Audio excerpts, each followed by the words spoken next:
एक गांव में एक अनाथ विधवा रहती थी जिनका नाम था मानी। वह 5 वर्ष की थी जब पिता का देहांत हो गया। माता ने किसी तरह उसका पालन किया।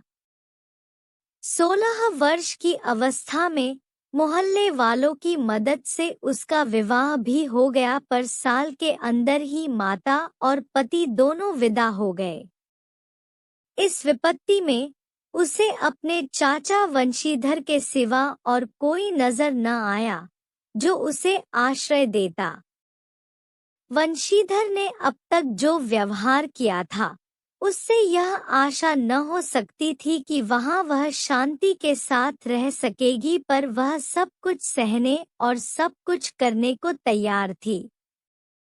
वह गाली, झिड़की, मारपीट सब सह लेगी।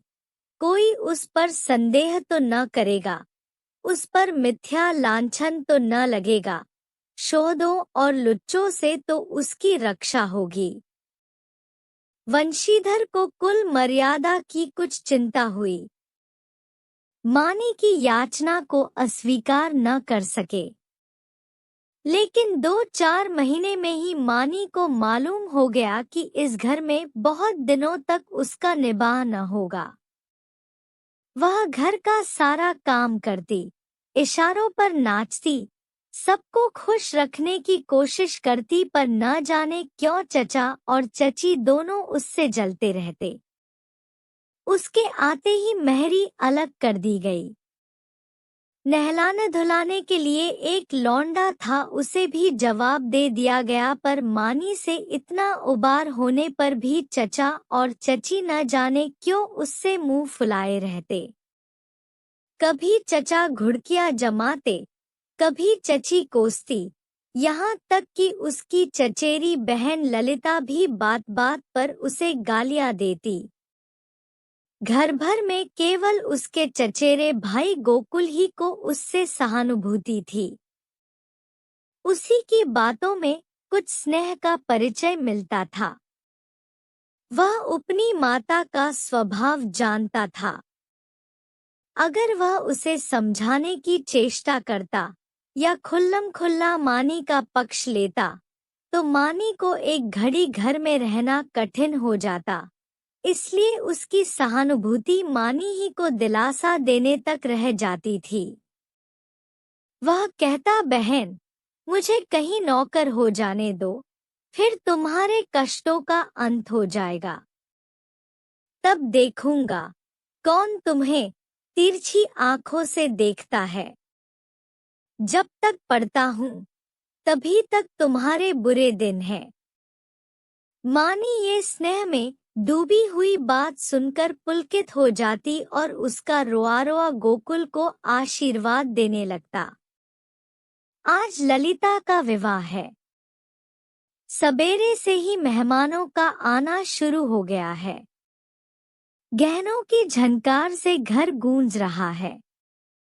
मानी भी मेहमानों को देख देख कर खुश हो रही है। उसकी देह पर कोई आभूषण नहीं है और न उसे सुंदर कपड़े ही दिए गए हैं, फिर भी उसका मुख प्रसन्न है। आधी रात हो गई थी। विवाह का मुहूर्त निकट आ गया था। जनवासे से चढ़ावे की चीजें आईं। सभी औरतें उत्सुक होकर उन चीजों को देखने लगी। ललिता को आभूषण पहनाए जाने लगे। मानी के हृदय में बड़ी इच्छा हुई कि जाकर वधू को देखे। अभी कल जो बालिका थी उसे आज वधू वेश में देखने की इच्छा न रोक सकी। वह मुस्कुराती हुई कमरे में घुसी। सहसा उसकी चाची ने झिड़क कर कहा, तुझे यहाँ किसने बुलाया था, निकल जा यहाँ से। मानी ने बड़ी बड़ी यातनाएं सही थी, पर आज की वह झिड़की उसके हृदय में बाण की तरह चुभ गई। उसका मन उसे धिक्कारने लगा। तेरे छिछोरेपन का यही पुरस्कार है। यहाँ सुहागिनों के बीच में तेरे आने की क्या जरूरत थी? वह खिसियाई हुई कमरे से निकली और एकांत में बैठकर रोने के लिए ऊपर जाने लगी। सहसा जीने पर उसकी इंद्रनाथ से मुठभेड़ हो गई। इंद्रनाथ गोकुल का सहपाठी और परम मित्र था।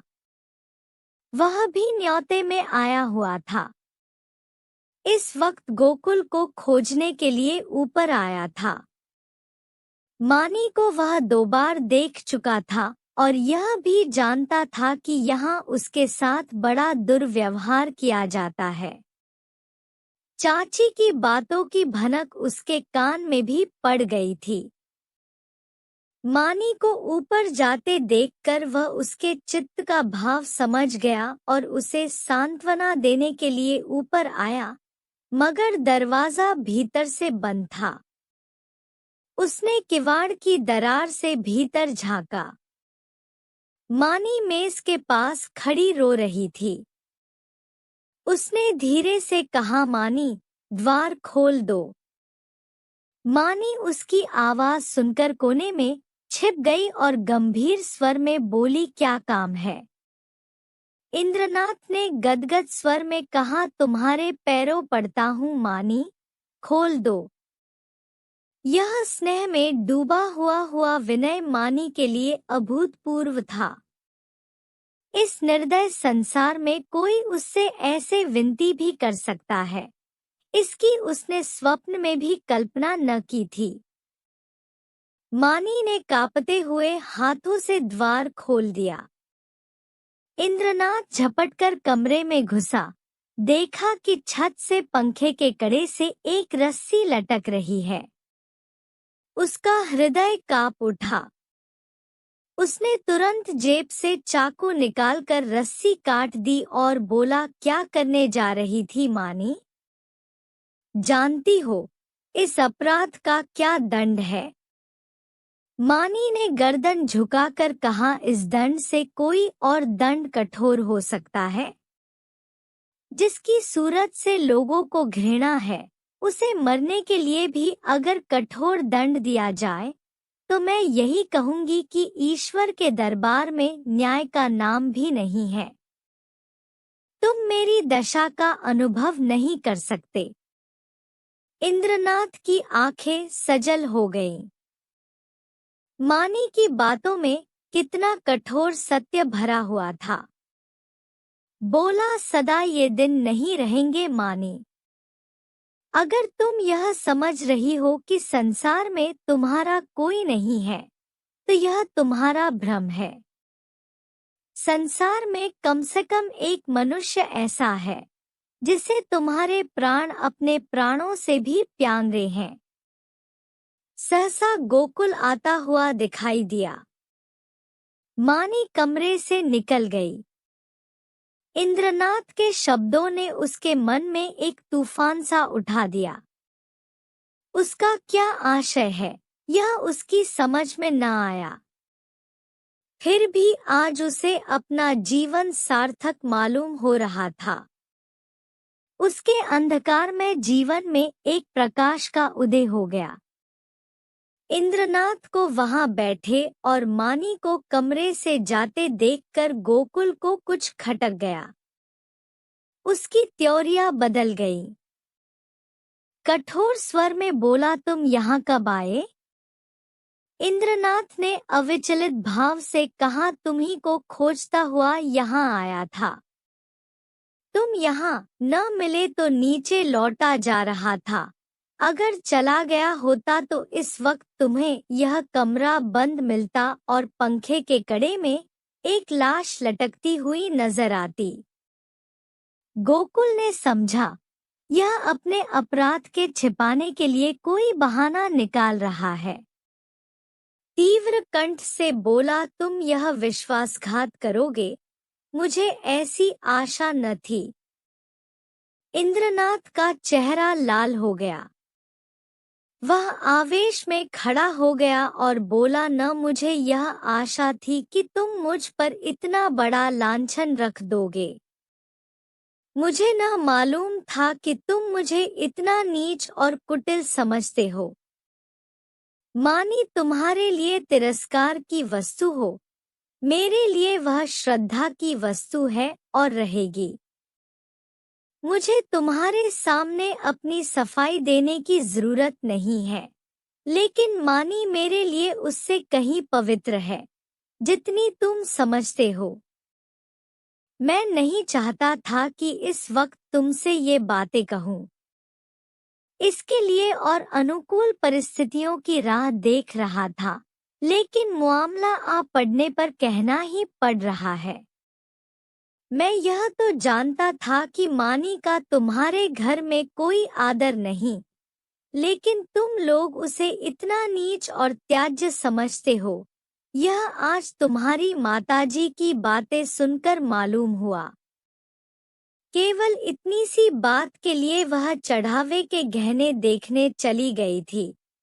तुम्हारी माता ने उसे इस बुरी तरह झिड़का, जैसे कोई कुत्ते को भी न झिड़केगा। तुम कहोगे, इसमें मैं क्या करूं? मैं कर ही क्या सकता हूं? जिस घर में एक अनाथ स्त्री पर इतना अत्याचार हो, उस घर का पानी पीना भी हराम है। अगर तुमने अपनी माता को पहले ही दिन समझा दिया होता, तो आज यह नौबत न आती। तुम इस इल्जाम से नहीं बच सकते।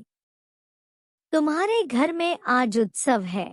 मैं तुम्हारे माता पिता से कुछ बातचीत नहीं कर सकता, लेकिन तुमसे कहने में संकोच नहीं है कि मानी को मैं अपनी जीवन सहचरी बनाकर अपने को धन्य समझूंगा। मैंने समझा था, अपना कोई ठिकाना करके तब यह प्रस्ताव करूंगा, पर मुझे भय है कि और विलंब करने में शायद मानी से हाथ धोना पड़े।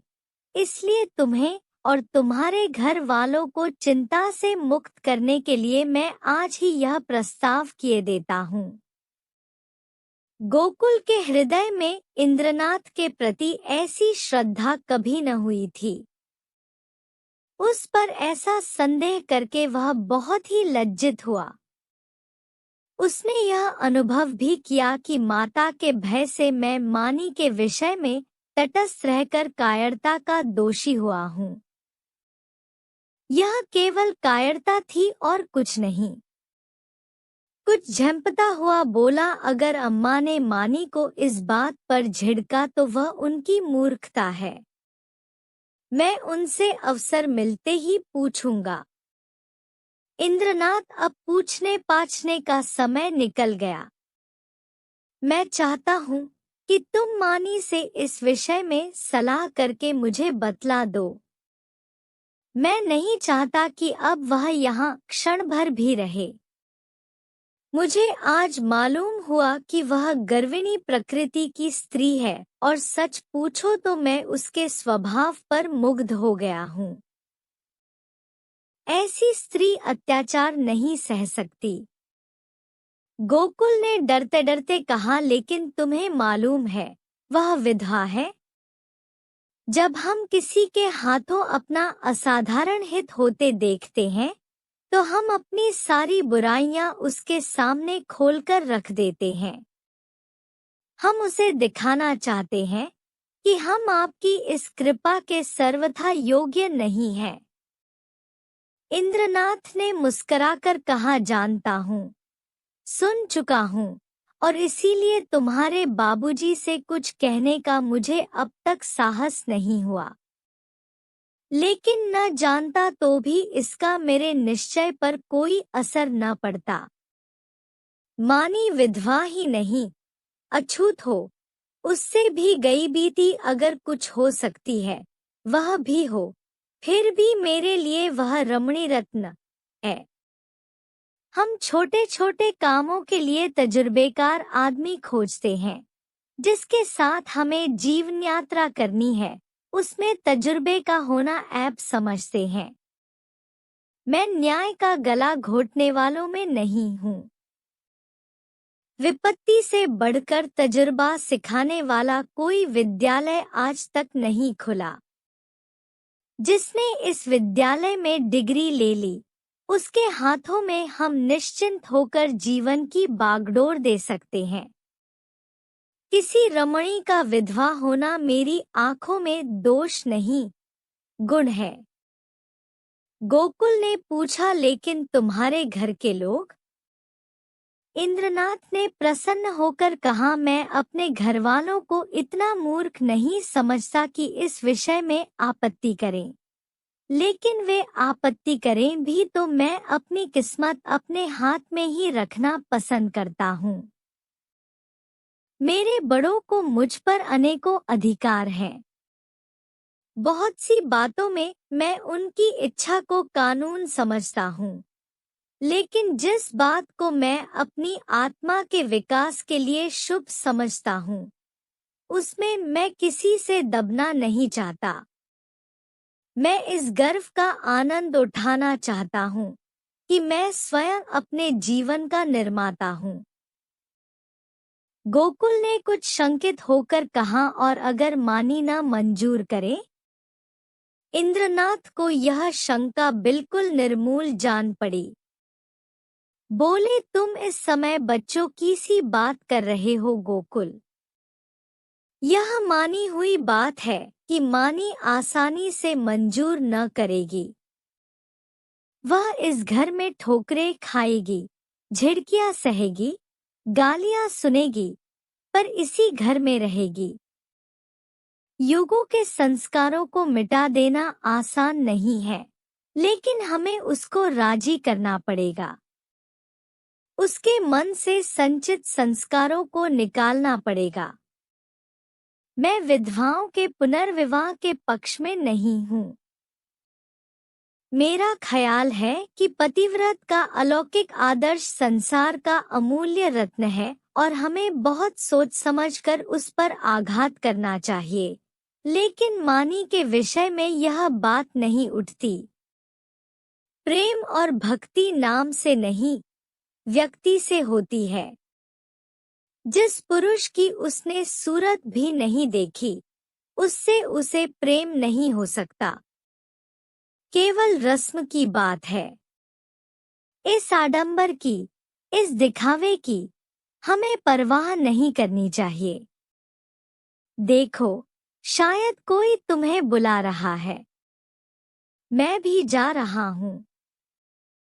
2-3 दिन में फिर मिलूंगा, मगर ऐसा न हो कि तुम संकोच में पड़कर सोचते विचारते रह जाओ और दिन निकलते चले जाया। गोकुल ने उसके गले में हाथ डालकर कहा, मैं परसों खुद ही आऊंगा। बारात विदा हो गई थी। मेहमान भी रुखसत हो गए थे। रात के 9 बज गए थे। विवाह के बाद की नींद मशहूर है। घर के सभी लोग सरेशाम से सो रहे थे। कोई चारपाई पर, कोई तख्त पर, कोई जमीन पर, जिसे जहां जगह मिल गई वहीं सो रहा था। केवल मानी घर की देखभाल कर रही थी और ऊपर गोकुल अपने कमरे में बैठा हुआ समाचार पढ़ रहा था। सहसा गोकुल ने पुकारा, मानी, एक गिलास ठंडा पानी तो लाना, प्यास लगी है। मानी पानी लेकर ऊपर गई और मेज पर पानी रखकर लौटना ही चाहती थी कि गोकुल ने कहा, जरा ठहरो मानी, तुमसे कुछ कहना है। मानी ने कहा, अभी फुर्सत नहीं है भाई, सारा घर सो रहा है। कहीं कोई घुस आए तो लोटा थाली भी न बचे। गोकुल ने कहा, घुस आने दो, मैं तुम्हारी जगह होता तो चोरों से मिलकर चोरी करवा देता। मुझे इसी वक्त इंद्रनाथ से मिलना है। मैंने उससे आज मिलने का वचन दिया है। देखो, संकोच मत करना, जो बात पूछ रहा हूँ उसका जल्द उत्तर देना। देर होगी तो वह घबराएगा। इंद्रनाथ को तुमसे प्रेम है, यह तुम जानती हो ना? मानी ने मुंह फेरकर कहा, यही बात कहने के लिए मुझे बुलाया था। मैं कुछ नहीं जानती। गोकुल खैर, यह वह जाने और तुम जानो। वह तुमसे विवाह करना चाहता है। वैदिक रीति से विवाह होगा। तुम्हें स्वीकार है? मानी की गर्दन शर्म से झुक गई। वह कुछ जवाब न दे सकी। गोकुल ने फिर कहा, दादा और अम्मा से यह बात नहीं कही गई। इसका कारण तुम जानती ही हो। वह तुम्हें घुड़कियां दे देकर जला जलाकर चाहे मार डालें, पर विवाह करने की सम्मति कभी नहीं देंगे। इससे उनकी नाक कट जाएगी। इसलिए अब इसका निर्णय तुम्हारे ही ऊपर है। मैं तो समझता हूँ तुम्हें स्वीकार कर लेना चाहिए। इंद्रनाथ तुमसे प्रेम करता ही है। यो भी निष्कलंक चरित्र का आदमी और बला का दिलेर है। भय तो उसे छू ही नहीं गया। तुम्हें सुखी देखकर मुझे सच्चा आनंद होगा। मानी के हृदय में एक वेग उठ रहा था, मगर मुंह से आवाज न निकली। गोकुल ने अबकी खींचकर कहा, देखो मानी, यह चुप रहने का समय नहीं है। क्या सोचती हो? मानी ने कांपते स्वर में कहा। हाँ। गोकुल के हृदय का बोझ हल्का हो गया। मुस्कराने लगा। मानी शर्म के मारे वहां से भाग गई। शाम को गोकुल ने अपनी माँ से कहा, अम्मा, इंद्रनाथ के घर आज कोई उत्सव है। उसकी माता अकेली घबरा रही थी कि कैसे सब काम होगा। मैंने कहा, मैं मानी को कल भेज दूंगा। तुम्हारी आज्ञा हो तो मानी का पहुंचा दूं। कल परसों तक चली आएगी। मानी उसी वक्त वहां आ गई। गोकुल ने उसकी ओर कनखियों से ताका। मानी लज्जा से गड़ गई। भागने का रास्ता न मिला। माँ ने कहा, मुझसे क्या पूछते हो? वह जाए तो ले जाओ। गोकुल ने मानी से कहा, कपड़े पहनकर तैयार हो जाओ। तुम्हें इंद्रनाथ के घर चलना है। मानी ने आपत्ति की, मेरा जी अच्छा नहीं है, मैं न जाऊंगी। गोकुल की माँ ने कहा, चली क्यों नहीं जाती? यार वहां कोई पहाड़ खोदना है। मानी एक सफेद साड़ी पहनकर तांगे पर बैठी तो उसका हृदय कांप रहा था और बार बार आंखों में आंसू भर आते थे। उसका हृदय बैठा जाता था, मानो नदी में डूबने जा रही हो। तांगा कुछ दूर निकल गया तो उसने गोकुल से कहा, भैया, मेरा जी न जाने कैसा हो रहा है। घर चलो, तुम्हारे पैर पड़ती हूँ। गोकुल ने कहा, तू पागल है।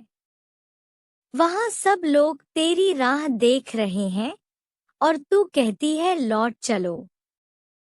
मेरा मन कहता है कोई अनिष्ट होने वाला है, और मेरा मन कहता है तू रानी बनने जा रही है। 10-5 दिन ठहर क्यों नहीं जाते? कह देना मानी बीमार है। पागलों की सी बातें न करो। मानी लोग कितना हंसेंगे। गोकुल में शुभ कार्य में किसी की हंसी की परवाह नहीं करता। मानी अम्मा तुम्हें घर में घुसने न देंगी। मेरे कारण तुम्हें भी झिड़कियां मिलेंगी। इसकी कोई परवाह नहीं है। उनकी तो यह आदत ही है। तांगा पहुंच गया। इंद्रनाथ की माता विचारशील महिला थी। उन्होंने आकर वधू को उतारा और भीतर ले गईं। गोकुल वहां से घर चला तो 11 बज रहे थे। एक ओर तो शुभ कार्य के पूरा करने का आनंद था, दूसरी ओर भय था कि कल मानी न जाएगी तो लोगों को क्या जवाब दूंगा। उसने निश्चय किया, चलकर साफ साफ कह दूं। छिपाना व्यर्थ है। आज नहीं कल, कल नहीं परसों तो सब कुछ कहना ही पड़ेगा। आज ही क्यों न कह दूं। यह निश्चय करके वह घर में दाखिल हुआ। माता ने किवाड़ खोलते हुए कहा, इतनी रात तक क्या करने लगे? उसे भी क्यों न लेते आए? कल सवेरे चौका बर्तन कौन करेगा? गोकुल ने सिर झुकाकर कहा, वह तो अब शायद लौटकर न आए अम्मा, उसके वहीं रहने का प्रबंध हो गया है। माता ने आंखें फाड़कर कहा, क्या बकता है, भला वह वहां कैसे रहेगी? गोकुल इंद्रनाथ से उसका विवाह हो गया है। माता मानो आकाश से गिर पड़ी। उन्हें कुछ सुध न रही कि मेरे मुंह से क्या निकल रहा है। कुलांगार, भड़वा, हरामजादा, न जाने क्या क्या कहा। यहाँ तक कि गोकुल का धैर्य चरम सीमा का उल्लंघन कर गया। उसका मुंह लाल हो गया, त्योरियां चढ़ गई। बोला, अम्मा बस करो, अब मुझ में इससे ज्यादा सुनने की सामर्थ्य नहीं है। अगर मैंने कोई अनुचित कर्म किया होता तो आपकी जूतियां खाकर भी सिर न उठाता, मगर मैंने कोई अनुचित कर्म नहीं किया। मैंने वही किया जो ऐसी दशा में मेरा कर्तव्य था और जो हर एक भले आदमी को करना चाहिए। तुम मूर्खा हो, तुम्हें नहीं मालूम कि समय की क्या प्रगति है। इसीलिए अब तक मैंने धैर्य के साथ तुम्हारी गालियां सुनी। तुमने और मुझे दुख के साथ कहना पड़ता है कि पिताजी ने भी मानी के जीवन को नारकीय बना रखा था। तुमने उसे ऐसी ऐसी ताड़नाएं दी जो कोई अपने शत्रु को भी न देगा। इसीलिए न कि वह तुम्हारी आश्रित थी, इसीलिए न कि वह अनाथिनी थी। अब वह तुम्हारी गालियां खाने न आवेगी। जिस दिन तुम्हारे घर विवाह का उत्सव हो रहा था, तुम्हारे ही एक कठोर वाक्य से आहत होकर वह आत्महत्या करने जा रही थी। इंद्रनाथ उस समय ऊपर न पहुंच जाते तो आज तुम, सारा घर हवालात में बैठा होता। माता ने आंखें मटकाकर कहा, आहा, कितने सपूत बेटे हो तुम कि सारे घर को संकट से बचा लिया। क्यों न हो, अभी बहन की बारी है। कुछ दिन में मुझे ले जाकर किसी के गले में बांध आना, फिर तुम्हारी चांदी हो जाएगी। यह रोजगार सबसे अच्छा है। पढ़ लिखकर क्या करोगे? गोकुल मर्मवेदना से तिलमिला उठा। व्यथित कंठ से बोला, ईश्वर न करे कि कोई बालक तुम जैसी माता के गर्भ से जन्म ले। तुम्हारा मुंह देखना भी पाप है। यह कहता हुआ वह घर से निकल पड़ा और उन्मत्तों की तरह एक तरफ चल खड़ा हुआ। जोर के झोंके चल रहे थे, पर उसे ऐसा मालूम हो रहा था कि सांस लेने के लिए हवा नहीं है। एक सप्ताह बीत गया पर गोकुल का कहीं पता नहीं। इंद्रनाथ को बंबई में एक जगह मिल गई थी। वह वहां चला गया था। वहां रहने का प्रबंध करके वह अपनी माता को तार देगा और तब सास और बहू वहां चली जाएंगी। वंशीधर को पहले संदेह हुआ कि गोकुल इंद्रनाथ के घर छिपा होगा, पर जब वहां पता न चला तो उन्होंने सारे शहर में खोजपूछ शुरू की। जितने मिलने वाले मित्र, स्नेही, संबंधी थे, सभी के घर गए, पर सब जगह से साफ जवाब पाया। दिन भर दौड़ धूप कर शाम को घर आते तो स्त्री को आड़े हाथों लेते और कोसो लड़के को पानी पी पी कर कोसो। न जाने तुम्हें कभी बुद्धि आएगी भी या नहीं। गई थी चुड़ैल जाने देती, एक बोझ सिर से टला। एक महरी रख लो काम चल जाएगा। जब वह न थी तो घर क्या भूखों मरता था। विधवाओं के पुनर्विवाह चारों ओर तो हो रहे हैं, यह कोई अनहोनी बात नहीं है। हमारे बस की बात होती तो विधवा विवाह के पक्षपातियों को देश से निकाल देते, शाप देकर जला देते, लेकिन यह हमारे बस की बात नहीं। फिर तुमसे इतना भी न हो सका कि मुझसे तो पूछ लेती, मैं जो उचित समझता करता। क्या तुमने समझा था मैं दफ्तर से लौट कर आऊंगा ही नहीं, वहीं मेरी अंत्येष्टि हो जाएगी। बस लड़के पर टूट पड़ी, अब रो खूब दिल खोलकर। संध्या हो गई थी। वंशीधर स्त्री को फटकारे सुनाकर द्वार पर उद्वेग की दशा में टहल रहे थे। रह रहकर मानी पर क्रोध आता था। इसी राक्षसी के कारण मेरे घर का सर्वनाश हुआ। न जाने किस बुरी साइत में आई कि घर को मिटाकर छोड़ा। वह न आई होती तो आज क्यों यह बुरे दिन देखने पड़ते। कितना होनहार, कितना प्रतिभाशाली लड़का था, न जाने कहाँ गया। एकाएक एक बुढ़िया उनके समीप आई और बोली, बाबू साहब यह खत लाई हूँ, ले लीजिए। वंशीधर ने लपककर बुढ़िया के हाथ से पत्र ले लिया। उनकी छाती आशा से धक धक करने लगी। गोकुल ने शायद यह पत्र लिखा होगा। अंधेरे में कुछ न सुझा। पूछा कहाँ से आई है। बुढ़िया ने कहा वह जो बाबू हुस्नेगंज में रहते हैं, जो बंबई में नौकर हैं, उन्हीं की बहू ने भेजा है। वंशीधर ने कमरे में जाकर लैंप जलाया और पत्र पढ़ने लगे। मानी का खत था।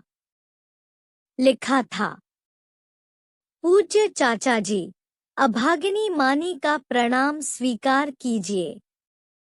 मुझे यह सुनकर अत्यंत दुख हुआ कि गोकुल भैया कहीं चले गए और अब तक उनका पता नहीं है।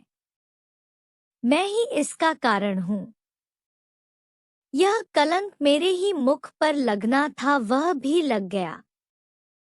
मेरे कारण आपको इतना शोक हुआ, इसका मुझे बहुत दुख है, मगर भैया आवेंगे अवश्य, इसका मुझे विश्वास है। मैं इसी 9 बजे वाली गाड़ी से बंबई जा रही हूँ। मुझसे जो कुछ अपराध हुआ है उसे क्षमा कीजिएगा और चाची से मेरा प्रणाम कहिएगा। मेरी ईश्वर से यही प्रार्थना है कि शीघ्र ही गोकुल भैया सकुशल घर लौट आवें। ईश्वर की इच्छा हुई तो भैया के विवाह में आपके चरणों के दर्शन करूंगी। वंशीधर ने पत्र को फाड़कर पुर्जे पुर्जे कर डाला। घड़ी में देखा तो 8 बज रहे थे। तुरंत कपड़े पहने सड़क पर आकर एक का किया और स्टेशन चले। बंबई मेल प्लेटफॉर्म पर खड़ी थी। मुसाफिरों में भगदड़ मची हुई थी। खोमचे वालों की चीख पुकार से कान में पड़ी आवाज न सुनाई देती थी। गाड़ी छूटने में थोड़ी ही देर थी। मानी और उसकी सास एक जनाने कमरे में बैठी हुई थी। मानी सजल नेत्रों से सामने ताक रही थी। अतीत चाहे दुखद ही क्यों न हो, उसकी स्मृतियां मधुर होती हैं। मानी आज बुरे दिनों को स्मरण करके दुखी हो रही थी। गोकुल से अब न जाने कब भेंट होगी। चाचा जी आ जाते तो उनके दर्शन कर लेती। कभी कभी बिगड़ते थे तो क्या, उसके भले ही के लिए तो डांटते थे। वह आवेंगे नहीं। अब तो गाड़ी छूटने में थोड़ी ही देर है। कैसे आवें, समाज में हलचल न मच जाएगी। भगवान की इच्छा होगी तो अब की जब यहाँ आऊंगी तो जरूर उनके दर्शन करूंगी। एकाएक उसने लाला वंशीधर को आते देखा। वह गाड़ी से निकलकर बाहर खड़ी हो गई और चाचा जी की ओर बढ़ी। चरणों पर गिरना चाहती थी कि वह पीछे हट गए और आंखें निकालकर बोले, मुझे मत छू, दूर रह, अबगिनी कहीं की। मुंह में कालिख लगाकर मुझे पत्र लिखती है। तुझे मौत भी नहीं आती। तूने मेरे कुल का सर्वनाश कर दिया। आज तक गोकुल का पता नहीं है। तेरे कारण वह घर से निकला और तू अभी तक मेरी छाती पर मूंग दलने को बैठी है। तेरे लिए क्या गंगा में पानी नहीं है। मैं तुझे ऐसी कुलटा, ऐसी हरजाई समझता तो पहले दिन ही तेरा गला घोंट देता। अब मुझे अपनी भक्ति दिखलाने चली है। तेरे जैसी पापिष्ठाओं का मरना ही अच्छा है, पृथ्वी का बोझ कम हो जाएगा। प्लेटफॉर्म पर सैकड़ों आदमियों की भीड़ लग गई थी और वंशीधर निर्लज्ज भाव से गालियों की बौछार कर रहे थे। किसी की समझ में न आता था क्या माजरा है, पर मन से सब लाला को धिक्कार रहे थे। मानी पाषाण मूर्ति के सामान खड़ी थी, मानो वहीं जम गई हो। उसका सारा अभिमान चूर चूर हो गया। ऐसा जी चाहता था धरती फट जाए और मैं समा जाऊं, कोई वज्र गिरकर उसके जीवन अधम जीवन का अंत कर दे। इतने आदमियों के सामने उसका पानी उतर गया। उसकी आंखों से पानी की एक बूंद भी न निकली, हृदय में आंसू न थे। उसकी जगह एक दावानल सा दहक रहा था, जो मानो वेग से मस्तिष्क की ओर बढ़ता चला जाता था। संसार में कौन जीवन इतना अधम होगा। सास ने पुकारा, बहू अंदर आ जाओ। गाड़ी चली तो माता ने कहा, ऐसा बेशर्म आदमी नहीं देखा। मुझे तो ऐसा क्रोध आ रहा था कि उसका मुंह नोच लूं। मानी ने सिर ऊपर न उठाया। माता फिर बोली, न जाने इन सड़ियलों को बुद्धि कब आएगी। अब तो मरने के दिन भी आ गए। पूछो, तेरा लड़का भाग गया तो हम क्या करें। अगर ऐसे पापी न होते तो यह वज्र ही क्यों गिरता। मानी ने फिर भी मुंह न खोला। शायद उसे कुछ सुनाई ही न दिया था। शायद उसे अपने अस्तित्व का ज्ञान भी न था। वह टकटकी लगाए खिड़की की ओर ताक रही थी। उस अंधकार में उसे जाने क्या सूझ रहा था। कानपुर आया।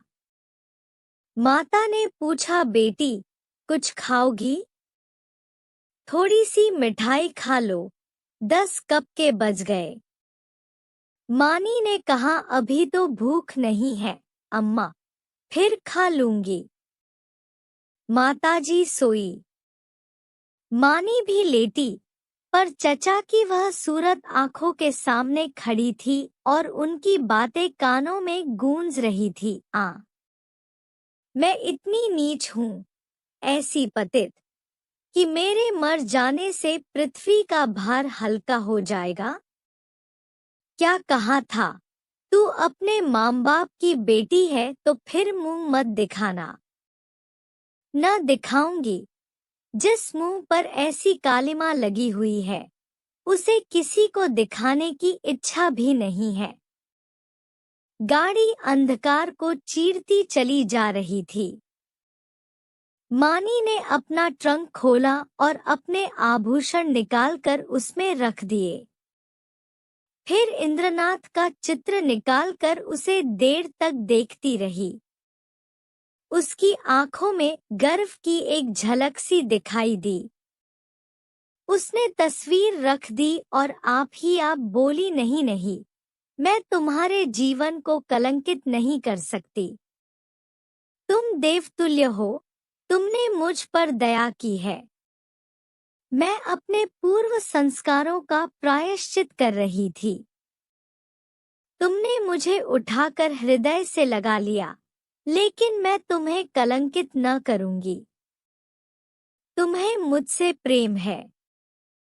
तुम मेरे लिए अनादर, अपमान, निंदा सब सह लोगे, पर मैं तुम्हारे जीवन का भार न बनूंगी।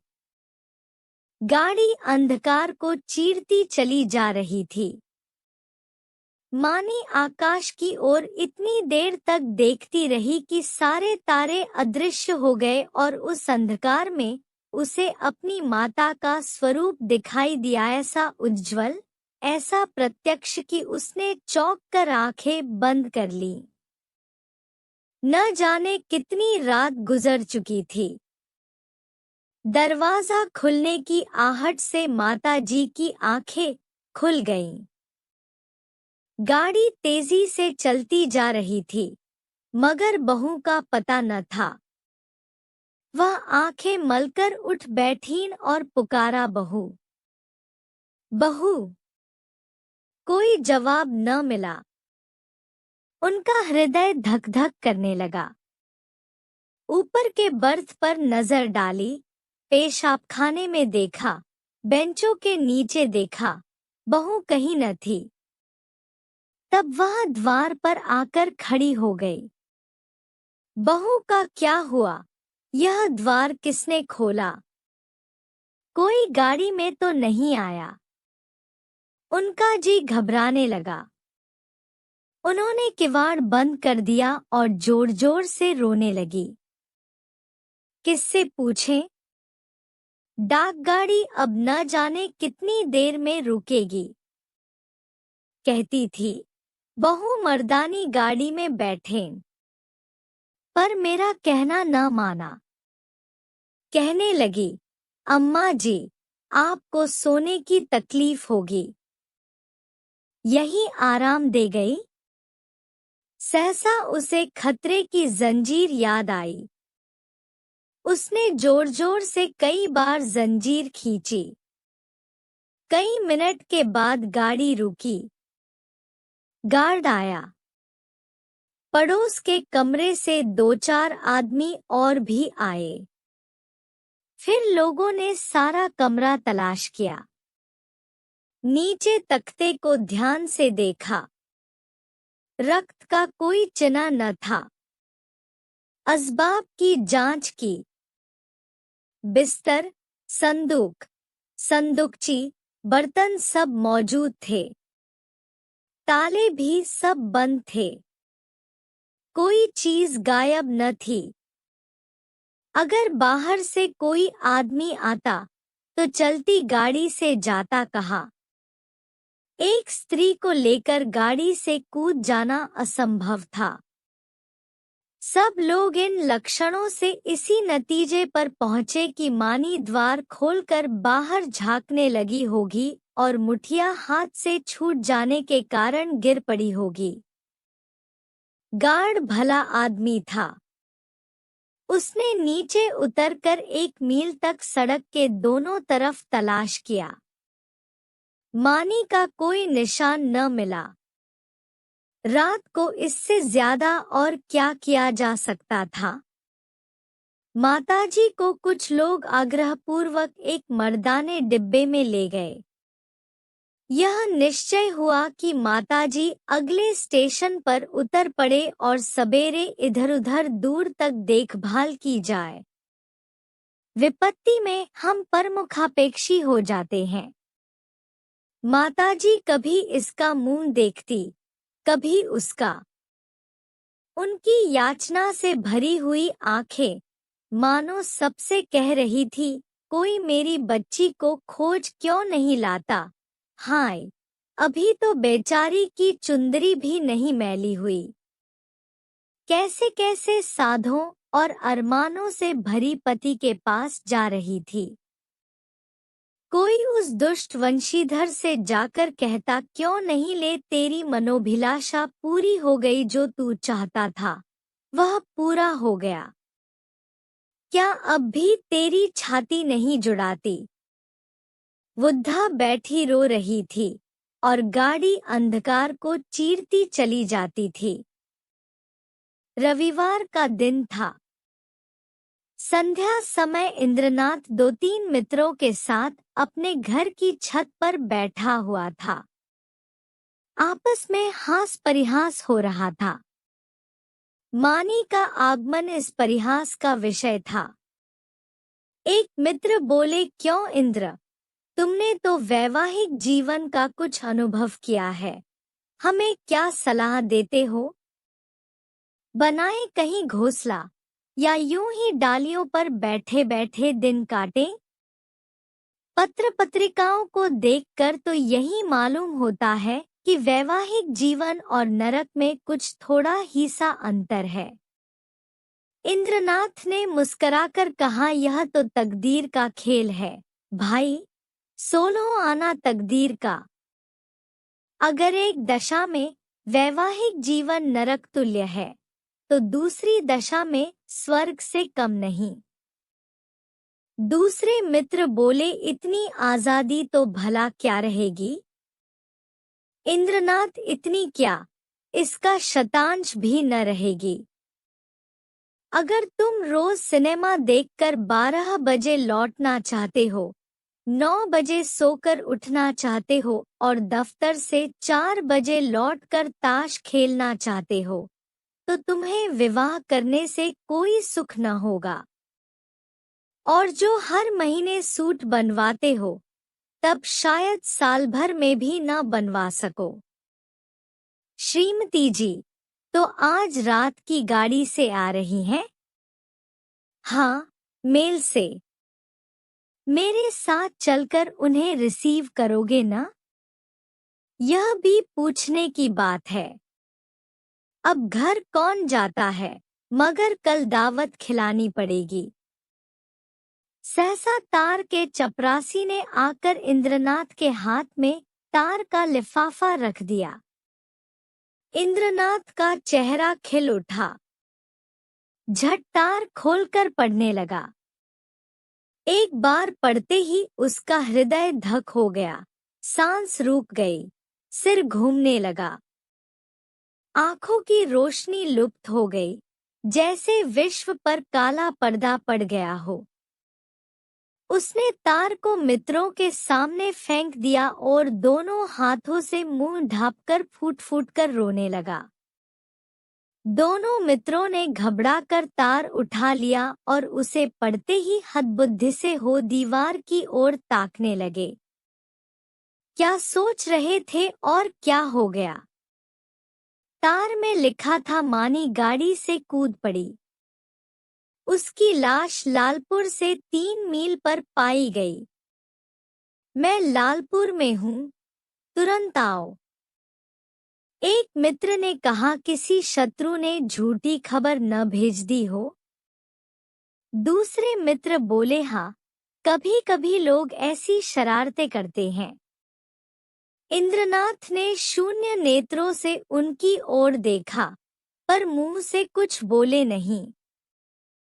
कई मिनट तीनों आदमी निर्वाक निस्पंद बैठे रहे। एकाएक इंद्रनाथ खड़े हो गए और बोले, मैं इस गाड़ी से जाऊंगा। बंबई से 9 बजे रात को गाड़ी छूटती थी। दोनों मित्रों ने चटपट बिस्तर आदि बांधकर तैयार कर दिया। एक ने बिस्तर उठाया, दूसरे ने ट्रंक। इंद्रनाथ ने चटपट कपड़े पहने और स्टेशन चले। निराशा आगे थी, आशा रोती हुई पीछे। एक सप्ताह गुजर गया था।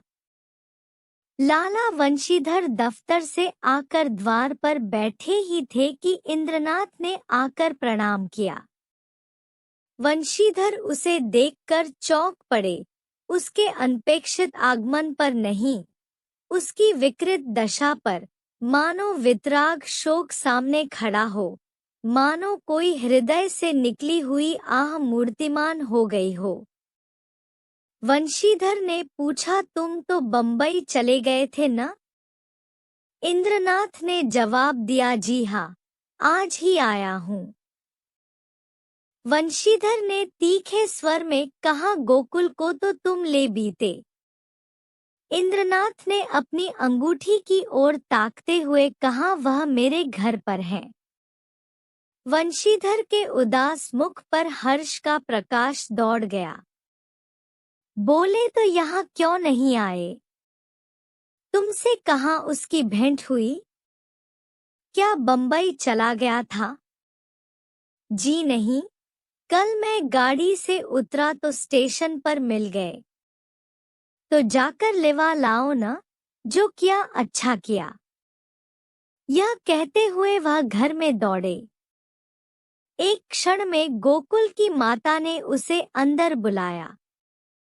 वह अंदर गया तो माता ने उसे सिर से पांव तक देखा। तुम बीमार थे क्या भैया? चेहरा क्यों इतना उतरा है? गोकुल की माता ने पानी का लोटा रखकर कहा, हाथ मुंह धो डालो बेटा। गोकुल है तो अच्छी तरह? कहाँ रहा इतने दिन? तब से सैकड़ों मन्नतें मान डाली, आया क्यों नहीं? इंद्रनाथ ने हाथ मुंह धोते हुए कहा, मैंने तो कहा था चलो, लेकिन डर के मारे नहीं आते। और था कहाँ इतने दिन? कहते थे देहातों में घूमता रहा। तो क्या तुम अकेले बंबई से आए हो? जी नहीं, अम्मा भी आई है। गोकुल की माता ने कुछ सकुचाकर पूछा, मानी तो अच्छी तरह है? इंद्रनाथ ने हंसकर कहा, जी हाँ, अब वह बड़े सुख से हैं। संसार के बंधनों से छूट गई। माता ने अविश्वास करके कहा, चल नटखट कहीं का, बेचारी को कोस रहा है, मगर इतनी जल्दी बंबई से लौट क्यों आए? इंद्रनाथ ने मुस्कराते हुए कहा, क्या करता? माताजी का तार बंबई में मिला कि मानी ने गाड़ी से कूदकर प्राण दे दिए। वह लालपुर में पड़ी हुई थी, दौड़ा हुआ आया, वहीं दाहक्रिया की, आज घर चला आया। अब मेरा अपराध क्षमा कीजिए। वह और कुछ न कह सका। आंसुओं के वेग ने गला बंद कर दिया। जेब से एक पत्र निकालकर माता के सामने रखता हुआ बोला, उसके संदूक में यही पत्र मिला है। गोकुल की माता कई मिनट तक मरमाहत सी बैठी जमीन की ओर ताकती रही। शोक और उससे अधिक पश्चाताप ने सिर को दबा रखा था। फिर पत्र उठाकर पढ़ने लगी। स्वामी, जब यह पत्र आपके हाथों में पहुंचेगा, तब तक मैं इस संसार से विदा हो जाऊंगी। मैं बड़ी अभागिन हूँ। मेरे लिए संसार में स्थान नहीं है। आपको भी मेरे कारण क्लेश और निंदा ही मिलेगी। मैंने सोचकर देखा और यही निश्चय किया कि मेरे लिए मरना ही अच्छा है। मुझ पर आपने जो दया की थी, उसके लिए आपको क्या प्रतिदान करूं? जीवन में मैंने कभी किसी वस्तु की इच्छा नहीं की, परंतु मुझे दुख है कि आपके चरणों पर सिर रखकर न मर सकी। मेरी अंतिम याचना है कि मेरे लिए आप शोक न कीजिएगा। ईश्वर आपको सदा सुखी रखे। माताजी ने पत्र रख दिया और आंखों से आंसू बहने लगे। बरामदे में वंशीधर निस्पंद खड़े थे और जैसे मानी लज्जानत उनके सामने खड़ी थी।